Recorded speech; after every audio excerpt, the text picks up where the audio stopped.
Previously on Back to the Motherland. And it's so weird because growing up, you used to be like the strict, very tight-lipped. Oh my God, you were like a substitute teacher then. Mommy's throwing down in the kitchen. The primary school block is that one over there. In fact, I can hear the teachers from here. It just really puts into perspective how far I've come. We've come. God has been good to me.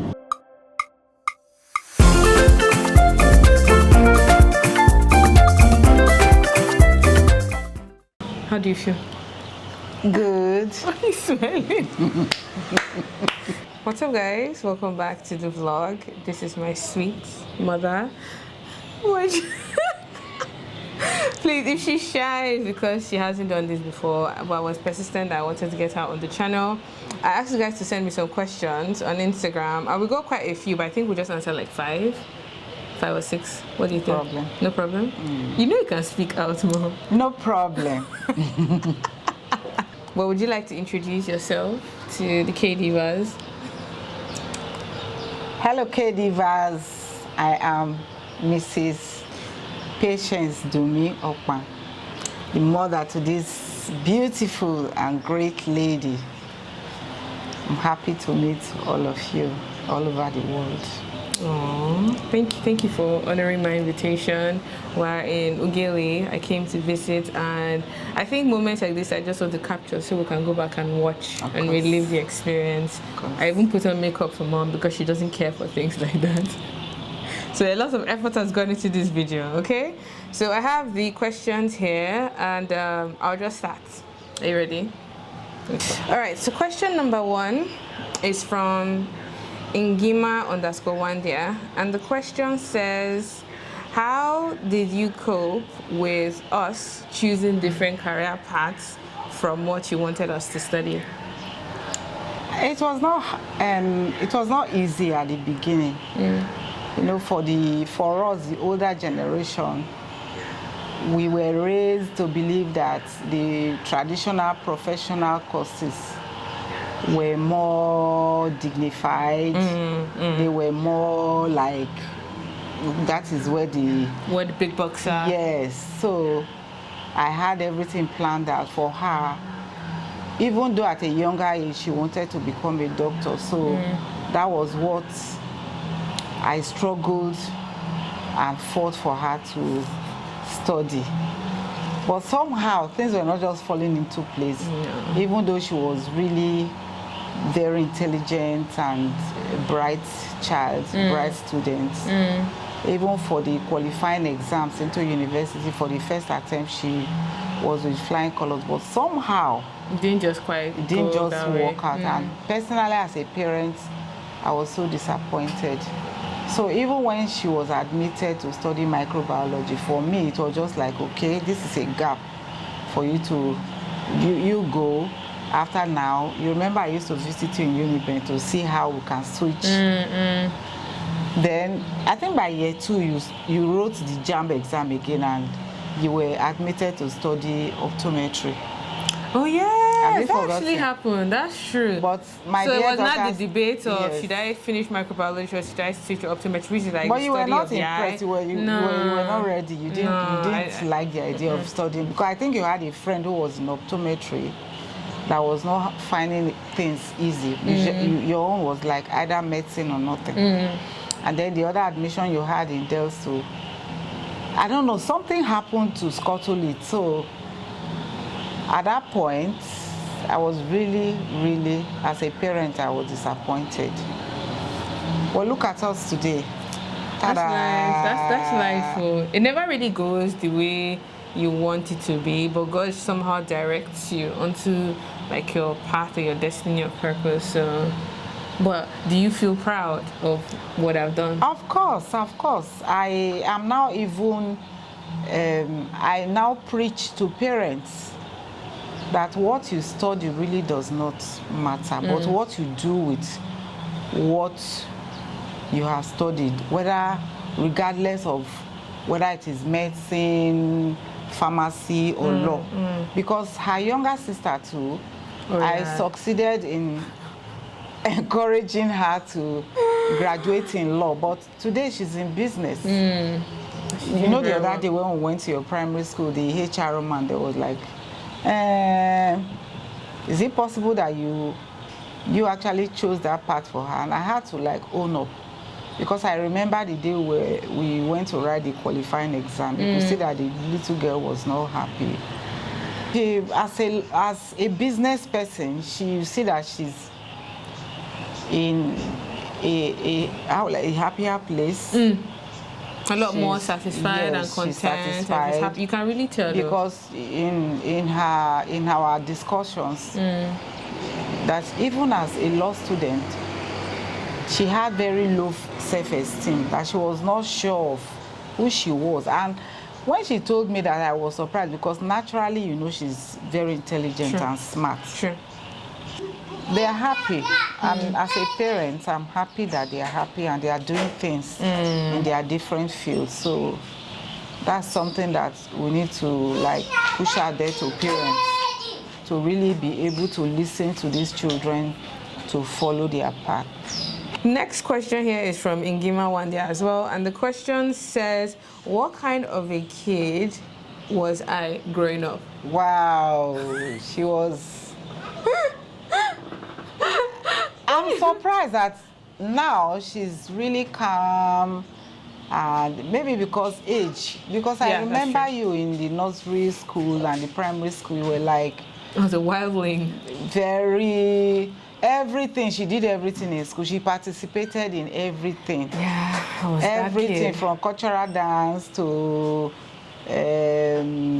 everything, because beauty the picture I have, yes, in like sports, I was everything. Very she was very, very active as a child growing up.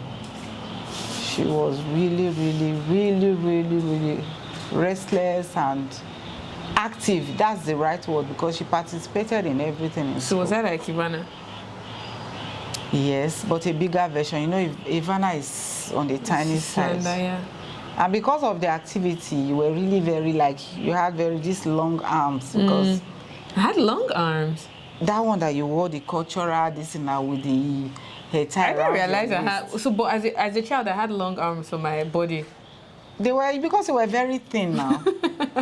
I don't know what I know I sent you some of these pictures. If I have a picture, I'll insert it on the screen. That I think I know the one. I wore I tied it around my chest, and then the wrapper. There were different layers of the hair. I think I know the one. I was like on look-out. Yes, if you look at your hands, they were like long down there because no flesh.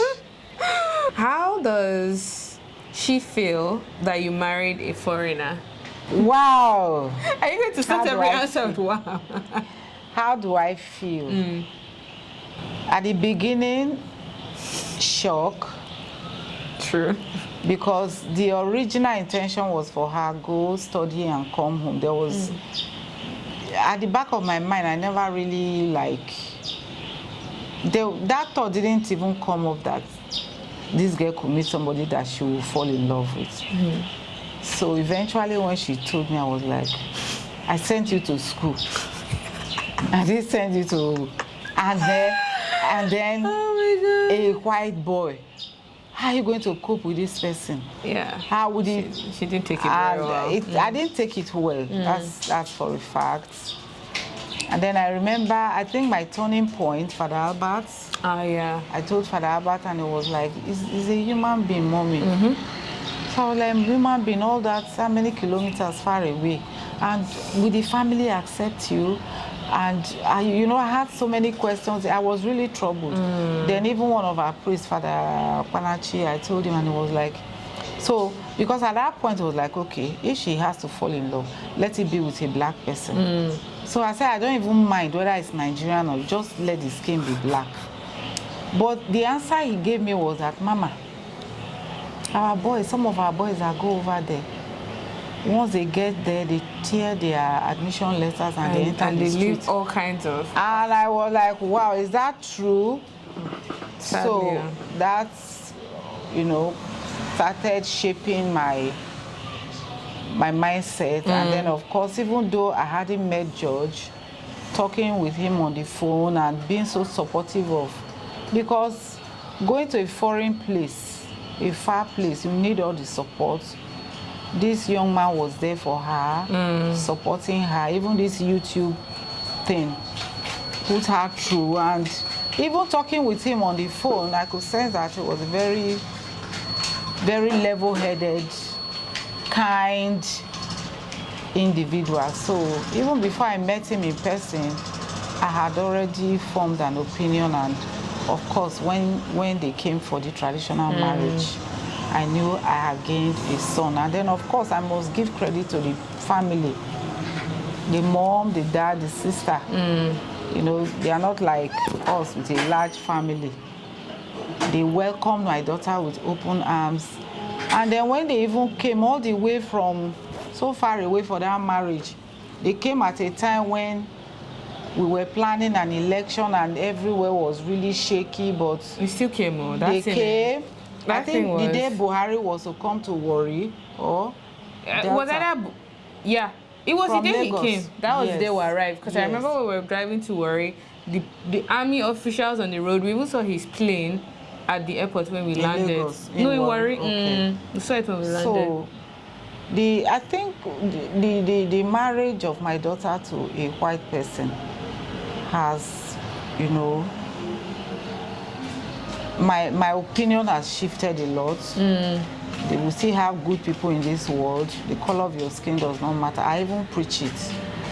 And for the very ignorant ones, some of them think, oh, I allowed my daughter to marry a white boy so that she can make her papers. No. We were very upset that she went, because the thing I told her was, I sent you to school. I didn't To go look for man. It didn't occur to me that this girl was at a stage where she needed to be in a relationship with another person. I was like 24, 25. Yes, so I was so ripe for the plucking. I say, in fact, very right. Ripe for the plucking. So my mind has changed. Maria is wonderful. She came, and the question I kept asking myself was, When the tables were turned, you did the yes, same. will I be able to follow my son to a far place, knowing that, well, we do not have very good security, and the things they write about us as a country is not very. They're not very nice. They are not very nice. So my opinion has changed, my mindset has changed, and I do pray that for my children who are not yet married, they should be able to find love wherever they are able to, you know, whoever, whether my sons or my daughters. So this next one is from Above and Beyond Designs, and the question is, how do you feel living far away from your daughter? You know, at the beginning when she just traveled, I had panic attacks. Panic attacks? Yes, whether she was okay, Oh God, no. whether she was.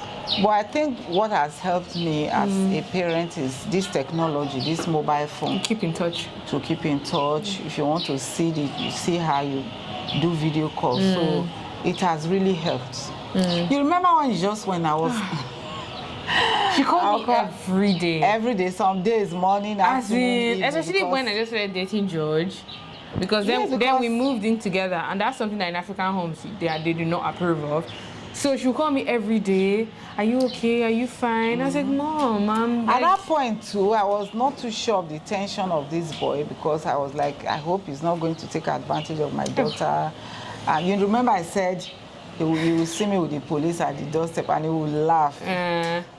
Because I really wanted to be sure that she was in a good place. But with this mobile phone technology, I'm able to, like, wherever, because even as many as my kids are, many of them, none of them really is at home with us, except for festive, and it's not even all of them that come around. So we thank God for this technology. If you want to see the child, you can do video call, you can text. You can call, and WhatsApp even makes it more affordable, because it's cheap. It's cheaper when you call, like, do WhatsApp call or WhatsApp video than doing a direct call. So there's really nothing, because if you're able to talk with the child and call and see the child, you know that. Sort of put your mind at ease. Yes, at ease. So that helped a lot. Because I remember when Ejiro went for youth service, this thing had not come. It was land landline, and for the whole of this area it was in Delta Glass. So if you wanted to talk to him, you have to drive all the way there. Then later I think Mobitel came with one technology. They had studios where you could go. I think it was CAD or something. And the reception was so poor because there was interference. You hear all kinds of noise. So I really because of this mobile phone thing, it has really helped a lot, even with my other children, not just her. So that is it. It's funny, you start your answers with wow, and then you end them with that is it. Okay, let's see. This one is from Mavic Apparels, and the question says, how does she cope with you building your career outside Nigeria and getting married there? I feel like you kind of answered this one. How do I feel? She's doing well, so I'm happy for her because things that work out very well over there, and we still struggle with that in Nigeria. The internet, for example. Sure. For you to be able to access the internet in Nigeria, you need to either go by way of data or get a Wi-Fi. Even when you bought, is it modem you call it, as you came in Nigeria? The mobile Wi-Fi. It doesn't even work in Delta States. So it's like... So, and still have a long way to go. I think why I even struggled with our choice of this fashion thing initially. I thought because the way we do it here is you just get customers who come and you sew. But the way she's doing it now, which makes me really proud, is she's on YouTube. She's, apart from how many things you even sew,